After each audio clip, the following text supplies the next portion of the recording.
C'est la fin de l'année 2015, Jean-Louis. En général, la fin d'année est propice au top et au flop. On fait un petit bilan. Alors on va commencer par les tops de cette année 2015 et par le très bon bilan de Mercedes. Oui, je crois qu'on doit les récompenser tout de suite parce que c'est grâce à eux, tout de même, que la saison a été un peu étrange parce qu'ils ont tellement dominé. Mais qu'est-ce que vous voulez faire? Devant une telle puissance, on ne peut que tirer son chapeau. Je ne pense pas seulement au moteur Mercedes, je pense surtout au châssis.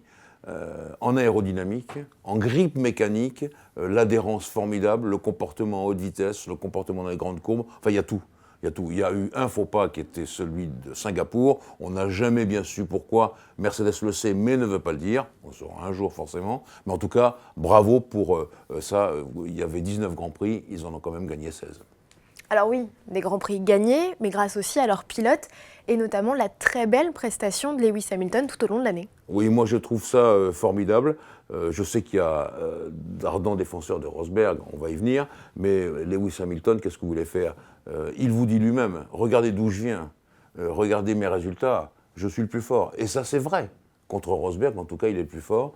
Je vais signaler 2-3 performances extraordinaires, mais la plus belle de toutes pour moi, c'est Austin, où il a réussi à bousculer Rosberg. Il se débrouille, et finalement, par son comportement extérieur à la Formule 1, il emmène la Formule 1 dans des secteurs où elle était inconnue jusque-là, le monde du cinéma, le monde new-yorkais, le monde parisien, le monde de Los Angeles, et je trouve ça absolument extraordinaire. Le troisième homme du championnat, Jean-Louis, c'est incontestablement Sébastien Vettel, qui lui aussi a pas mal tiré son épingle du... Oui, il a tiré son épingle du jeu, Sébastien Vettel, et surtout, je crois qu'il a à nouveau joué son rôle de catalyseur tel qu'il le jouait avec Red Bull Renault par le passé. Il a montré qui il était, il a repris les choses en main, il s'est intéressé à tout. Il avait, vous savez, son manuel, son carnet de notes et ses notes, et il donnait ça à Ferrari à chaque fois. Franchement, il était le Sébastien Vettel, le grand Sébastien, tel qu'on l'a connu. Là, bravo pour ses victoires. En tout cas, c'est le seul qui a tiré son épingle du jeu avec les Mercedes.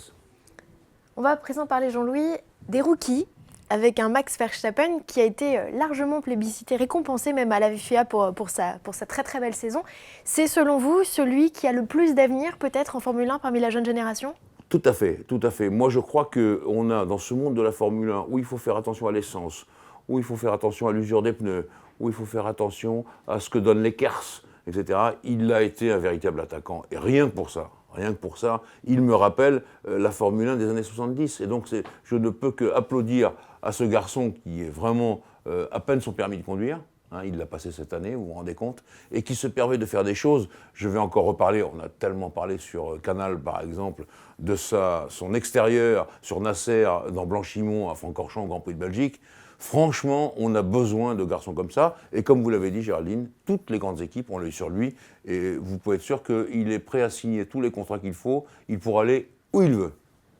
Vous avez souhaité, Jean-Louis, que l'on parle de Romain Grosjean. Alors, est-ce que c'est parce qu'il a fait une jolie carrière, même si c'est un peu en retrait, ou est-ce que c'est pour un peu célébrer son départ vers As ? Le départ vers As-Ferris, déjà, c'est pas si mal que ça. Mais je crois que cette année, avec une Lotus qui était passablement amoindrie parce que, franchement, elle n'était pas entretenue, il faut dire les choses comme elles sont, eh bien, il a tiré son épingle du jeu lui aussi. Il a fait des très belles courses, notamment sur des secteurs où on ne l'attendait pas, par exemple la Belgique. Je l'ai trouvé assez costaud, bien dans sa tête, et surtout, il a une vraie pointe de vitesse maintenant, Romain, qu'avant, il avait peut-être aux dépens de la fiabilité. Là, maintenant, il a tout. Et je trouve qu'il a été très bon cette année, et je pense que c'est un encouragement pour lui de partir aux États-Unis chez Haas et Ferrari. Pour conclure, c'est top de la saison 2015, Jean-Louis. Impossible de ne pas parler de Renault et du rachat de Lotus, et donc du retour de Renault en F1. C'est fait, puisque la dernière signature a eu lieu hier. Voilà, on va enfin retrouver les petits bonhommes jaunes. Moi, je les aime beaucoup. J'ai toujours eu un penchant pour Renault parce que c'est une marque qui a toujours fait de la course automobile tout le temps, qui a été en F1, qui est entrée par la grande porte en 1977, l'ère des turbocompresseurs. Et je suis content qu'avec le rachat de Lotus, ils aient matérialisé leur retour. Enstone, Viry-Châtillon, les grands patrons qui sont au-dessus de tout ça pour surveiller. On aura l'organigramme, non pas début janvier comme il était prévu, mais plutôt début février, je crois. Et en tout cas, on va retrouver une équipe française et ça, c'est bien.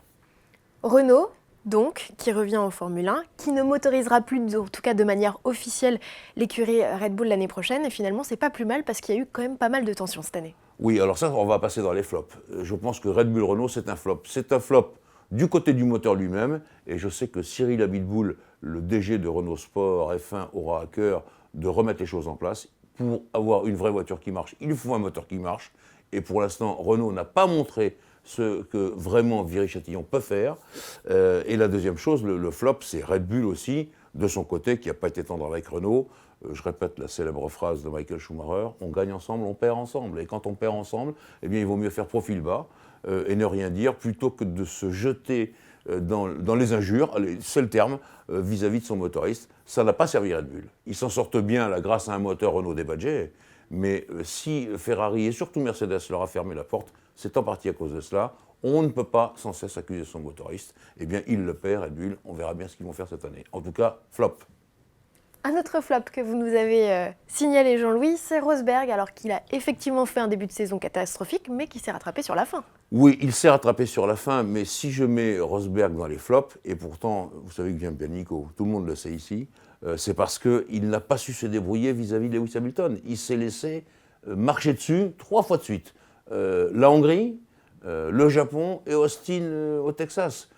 Il faut qu'il résiste à Hamilton. Il faut vraiment qu'il résiste à Hamilton. Il faut qu'il oublie cette espèce de complexe, de syndrome du Grand Prix de Belgique 2014. Il faut qu'il oublie ça. Il faut vraiment qu'il montre les dents. Il est trop gentil, Nico, finalement. Il doit faire plus fort que ça. Il doit vraiment. Il a un talent. Il a un vrai talent, tout le monde le sait. Vous parlez de ses dernières victoires cette année. Magnifique. Il faut qu'il soit plus difficile avec Lewis Hamilton. Il va falloir surtout qu'il le fasse en 2016. Mais pour l'instant, en 2015, je ne lui mets pas vraiment une très bonne note, même s'il est deuxième au championnat du monde. Bon, il y en a un autre à qui on ne met pas spécialement une bonne note, c'est Kimi Raikkonen, qui a été plutôt effacé, lui. Oui, alors ça ne va pas plaire à nos internautes féminines, mais non, Kimi, il n'a pas du tout été à la hauteur. Alors, d'abord parce que Sébastien Vettel est très fort, c'est sûr, mais Kimi, il doit revenir au Kimi qu'il était quand il était chez McLaren. Vous vous souvenez de ce Grand Prix du Japon où il passe Fisichella dans le dernier tour. Voilà, c'est ce Kimi Raikkonen-là qu'on aime, un type costaud, toujours accrocheur et tout. Il ne l'a pas été cette année. Il a fait un podium en dernière limite. Franchement, il peut faire beaucoup mieux, Kimi. Il faut vraiment qu'il s'accroche plus que ça. Bon, et le dernier flop de cette saison 2015 revient à McLaren Honda. Oui, enfin, alors je les aime bien. J'aime bien Honda, tout le monde le sait. McLaren, c'est une de mes écuries préférées aussi. Mais là, franchement, on ne peut pas continuer comme ça. Il faut que Honda comprenne que sa méthode de la F1 n'est plus la bonne.